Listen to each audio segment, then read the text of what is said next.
Hello Team SNG test hands video. Today we are going to be doing the test hands for the deck I played at the Remote Duel Extravaganza.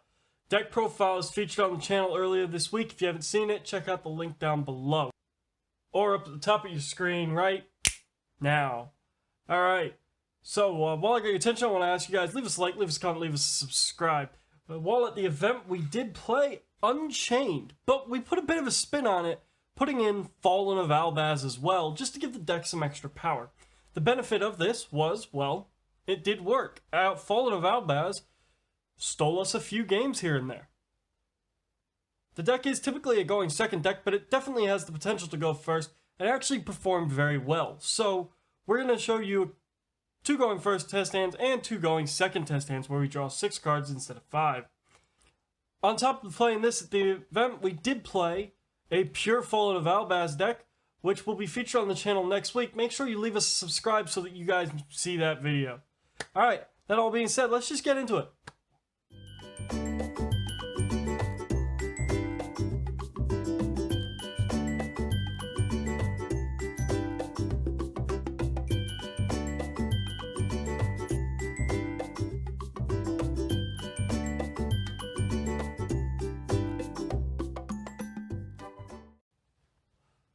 Alright, so now that we've shuffled our deck, we're going to do a going first test hand, going second, going first, going second. So, going first, we have Unchained Twins Rakia, Unchained Soul of Disaster, Allure of Darkness, Abomination's Prison, and Super Polymerization.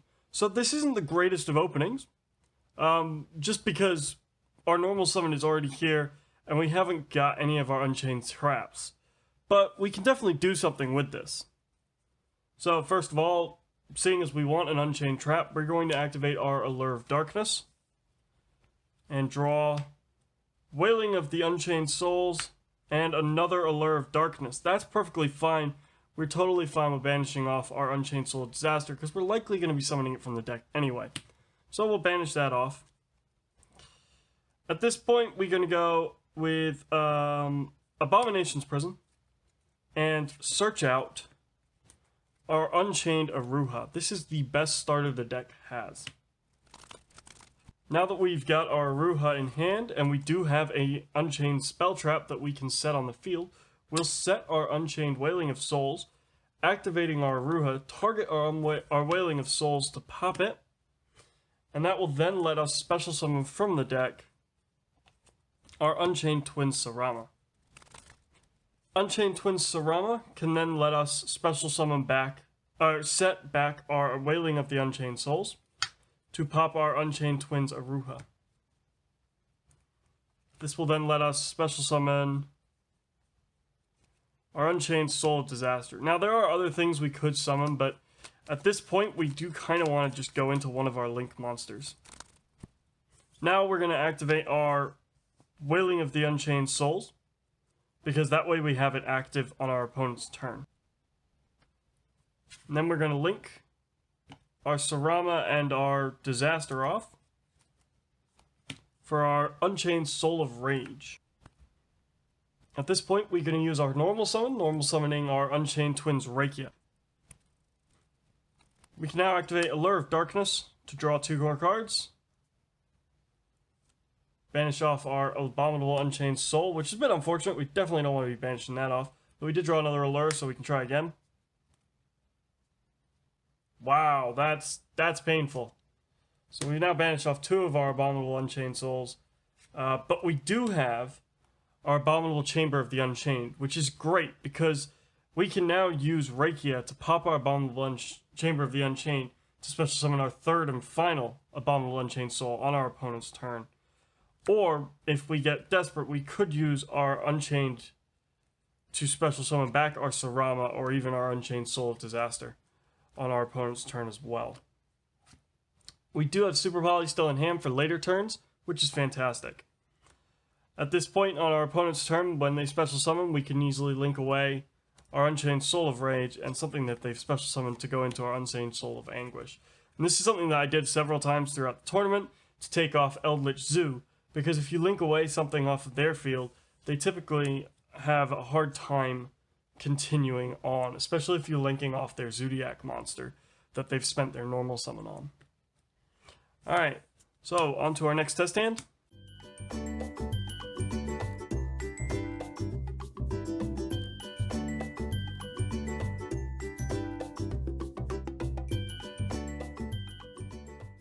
Alright, so this time going second, we are going to draw 6 cards.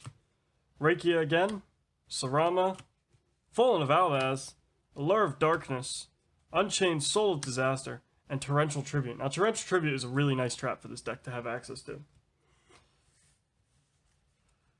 We also have a couple things that we can pitch with the Allure of Darkness, so that's not the end of the world either. So at this point, I think what we're going to do is we're going to activate our Allure of Darkness to draw 2 cards. Preda-Planning and a second Allure of Darkness, which again, we're going to activate our Allure of Darkness. Sorry, of our first Allure, we are going to banish Unchained Soul of Disaster. We're then going to activate our second Allure of Darkness, which will let us banish our second Unchained Soul of Disaster.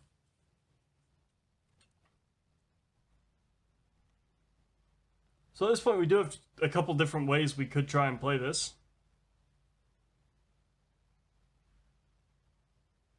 We could set our Preda-Planning, pop our Preda-Planning to put our Aruha on board. Normal Rakia, use Rakia's effect to pop Aruha. Special summoning from our deck. If our opponent's left a monster we can target, we can go with Unchained Soul of Disaster. At this point, we do have the ability to link climb the Unchained method using Unchained Soul of Disaster, something on our opponent's field, to go into Soul of Rage. Then we can use our Unchained Soul of Rage and our Rakia to go into our Anguish, and then we can use our Anguish and something on our opponent's side of the field to go into our Unchained Abomination. Meaning that we will have taken 2 cards off of our opponent's board. On top of that, we do still have Fallen of Albaz for follow-up plays next turn. And we do have Unchained Twin Sarama to set something back onto our field later. We can also set Torrential Tribute to try and give ourselves some extra protection if we think our opponent has a way of getting rid of our Unchained Abomination.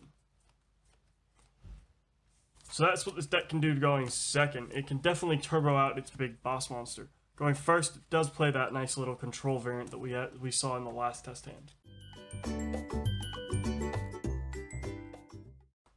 Alright, on to our next going first test hand. Abomination's Prison, that's always a good card for us to see. Abominable Unchained Soul, that's a really nice boss monster this deck has access to. Unchained Twin Sarama, and we have our Aruha, and we have a trap, which is really nice. So, this is a beautiful opening. It does give us, obviously, full access to our Unchained support.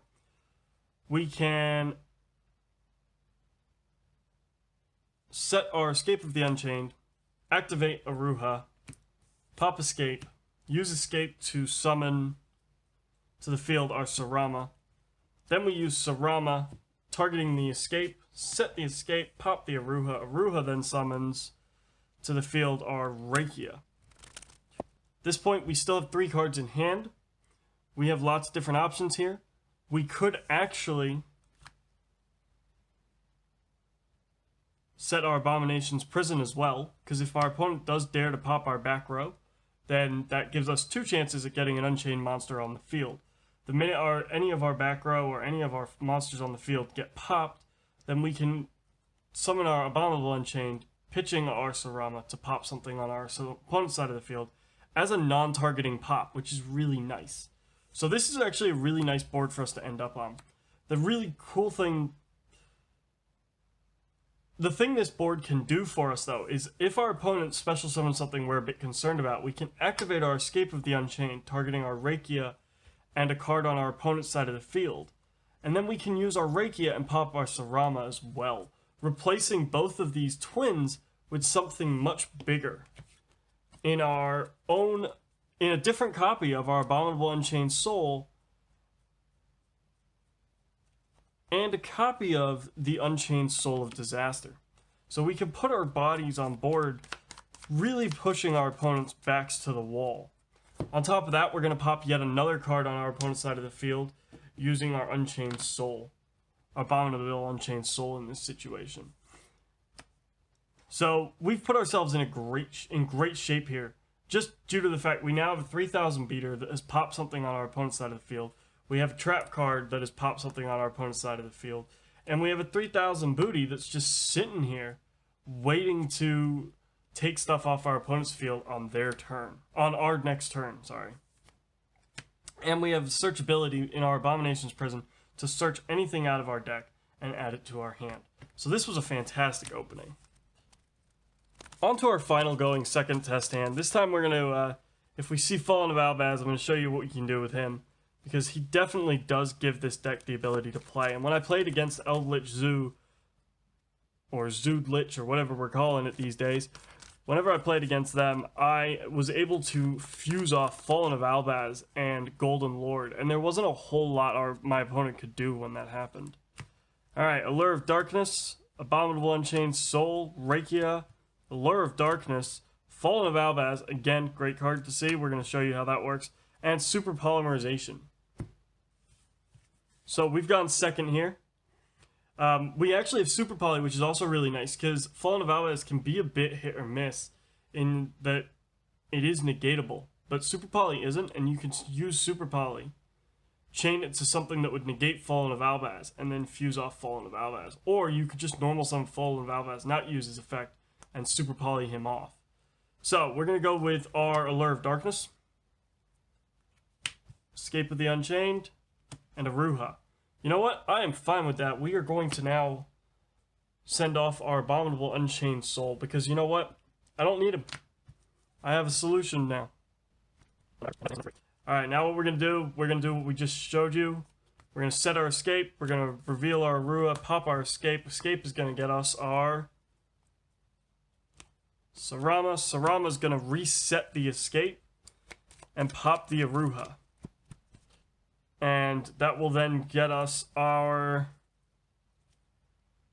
We could go with our Unchained Soul Disaster, but seeing as what we're actually going to want to do is go into some of our other boss plays, we're going to go with our Abominable Unchained Soul. This let us take something off of our opponent's board.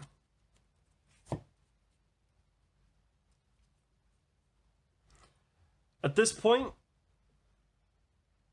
when he's summoned, we're going to pitch our Allure of Darkness, pop something on our opponent's side of the field. Then we're going to normal summon our Fallen of Albaz, use Fallen of Albaz's effect, and send Rakia to grave for Fallen of Albaz, fusing him and anything our opponent controls with 2,500 or more attack off. And then that will let us bring out our Titaniclad the Ash Dragon. So the nice thing with this is when I've done this in the past, and when I did this at the Extravaganza, Titaniclad sat here with like 3,800 attack that our opponent couldn't really do anything about.